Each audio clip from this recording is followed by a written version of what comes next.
ಮೊದಲೇದು R S ಎಸ್ಸಿನಾಗೆ ಸರ್ವೋಚ್ಚ ನಾಯಕರಾದಂಥ ಮಾನನೀಯ Mohan G Bhagwat ಅವರಿಗೆ ನಮ್ಮ ಕರ್ನಾಟಕದ ಗೃಹ ಮಂತ್ರಿಯವರು ಒಂದು ಪತ್ರ ಬರೆದಿದ್ದಾರೆ. ಸೊ ಈಗಾಗಲೇ ಕಳೆದ ಒಂದು 4-5 ದಿನದಿಂದ ಭಾಳ ದೊಡ್ಡ ಚರ್ಚೆ, ವಾದ ವಿವಾದ, ಸರಿ ತಪ್ಪು ಅನ್ನುವಂಥದ್ದು ನಡೀತಾ ಇದೆ. ನಾನು ಅವರಿಗೆ ಇವತ್ತೊಂದು ಪತ್ರ ಬರಿತಾ ಇದ್ದೀನಿ, ನಿಮ್ಮ ಎದುರುಗಡೆ ಅದನ್ನು ಬಹಿರಂಗಪಡಿಸ್ತಾ ಇದ್ದೀನಿ. ಸೊ ಅವರಿಗೆ ಪತ್ರ ಕಳಿಸ್ತಾ ಇದ್ದೀನಿ. ನಾನೊಬ್ಬ ರಾಷ್ಟ್ರೀಯ ಸ್ವಯಂ ಸೇವಕ ಸಂಘದ ಸ್ವಯಂ ಸೇವಕನಾಗಿ ನಂದು ಒಂದು ಕರ್ತವ್ಯ ಇದೆ. ಅವರ ಏನು ಒಂದು ಅನಿಸಿಕೆ ಇದೆ ಅದಕ್ಕೆ ಉತ್ತರ ಕೊಡುವಂಥದ್ದು ನನ್ನ ಕರ್ತವ್ಯದ ಹಿನ್ನೆಲೆಯಲ್ಲಿ ನಾನು ಈ ಪತ್ರವನ್ನು ಬಹಿರಂಗಗೊಳಿಸಿ ಇವತ್ತೇ ಅವರಿಗೆ ರಿಜಿಸ್ಟರ್ ಪೋಸ್ಟ್ ಮಾಡ್ತಾ ಇದ್ದೀನಿ. ನಿಮಗೂ ಎಲ್ಲರಿಗೂ ಇದರ ಸಂಬಂಧಪಟ್ಟಾಗೆ ನಾನು ತಿಳಿಸ್ತೀನಿ. ಒಂದು ಸನ್ಮಾನ್ಯ ಗೃಹ ಮಂತ್ರಿಗಳಿಗೆ ನಾನು ಕೇಳೋದು, ಆರ್ ಎಸ್ ಎಸ್ ಅನ್ನುವಂಥದ್ದು ಕರ್ನಾಟಕದ ಸೀಮಿತ ಸಂಘಟನೆ ಅಲ್ಲ. ಇದೊಂದು ರಾಷ್ಟ್ರೀಯ ಮಟ್ಟದ, ಅಂತಾರಾಷ್ಟ್ರೀಯ ಮಟ್ಟದ ಸಂಘಟನೆ ಇದು. ಸೊ ಅಂತಾರಾಷ್ಟ್ರೀಯ ಮಟ್ಟದಲ್ಲೂ ಸುಮಾರು 150 ದೇಶಗಳಲ್ಲಿ ಕೆಲಸ ಮಾಡ್ತಾಯಿದೆ ಆರ್ ಎಸ್ ಎಸ್ಸು. ಇಡೀ ನಮ್ಮ ದೇಶದಲ್ಲಿ ಎಲ್ಲ ರಾಜ್ಯಗಳಲ್ಲಿ ಇವತ್ತು ಆರ್ ಎಸ್ ಎಸ್ ಕಾರ್ಯನಿರ್ವಹಿಸ್ತಾ ಇದೆ. ಸೊ ನೀವು ಖರ್ಗೆ ಅವರು, ಪ್ರಿಯಾಂಕಾ ಖರ್ಗೆ ಅವರೇ, ನೀವು ಗೃಹ ಮಂತ್ರಿಗಳು, ನಿಮಗೆ ಇದರ ಕಲ್ಪನೆ ಇರಬೇಕು.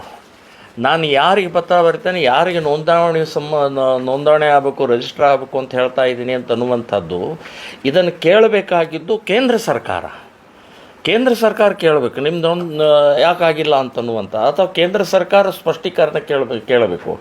ನೀವ್ಯಾರು ರೀ? ನೀವೊಬ್ಬರು ಒಂದು 7 ಕೋಟಿಯ ಇಲ್ಲಿ ಇರುವಂಥ ಜನರ ಗೃಹ ಮಂತ್ರಿಗಳು. ಆರ್ ಎಸ್ ಎಸ್ 140 ಕೋಟಿಯ ಭಾರತೀಯರ ಮಧ್ಯದಲ್ಲಿ ಕೆಲಸ ಮಾಡ್ತಾ ಇದೆ. ಸೊ ನೀವು 7 ಎಲ್ಲಿ 140 ಕೋಟಿ ಎಲ್ಲಿ, ಯಾವ ಲೆಕ್ಕ, ಏನು ವಿಚಾರ ಮಾಡ್ತಾ ಇದ್ದಾರೆ, ಯಾರಿಗೆ ಕೆಣಕ್ತಾ ಇದ್ರಿ, ಏನು ನಿಮ್ಮ ಉದ್ದೇಶ ಏನು? ಸೊ ಈಗಾಗಲೇ ರಾಷ್ಟ್ರೀಯ ಮಟ್ಟದಲ್ಲಿರುವಂಥ ಸಂಘಟನೆಗೆ 100 ವರ್ಷ ಆಗಿದೆ, 100 years.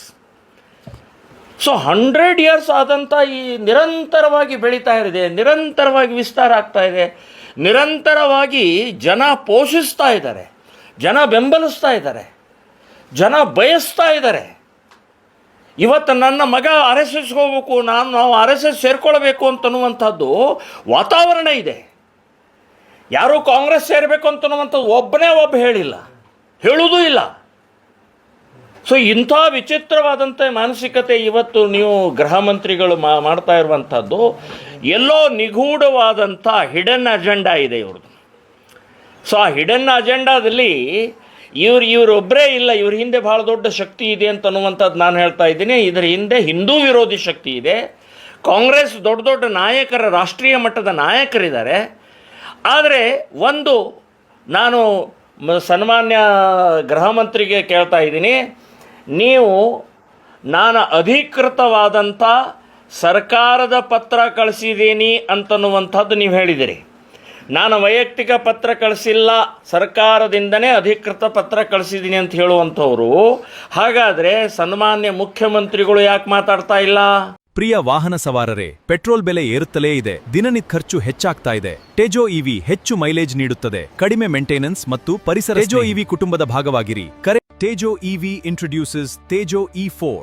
Full charge in just 90 minutes. Mileage up to 150 kilometers. India's super fast charging scooter.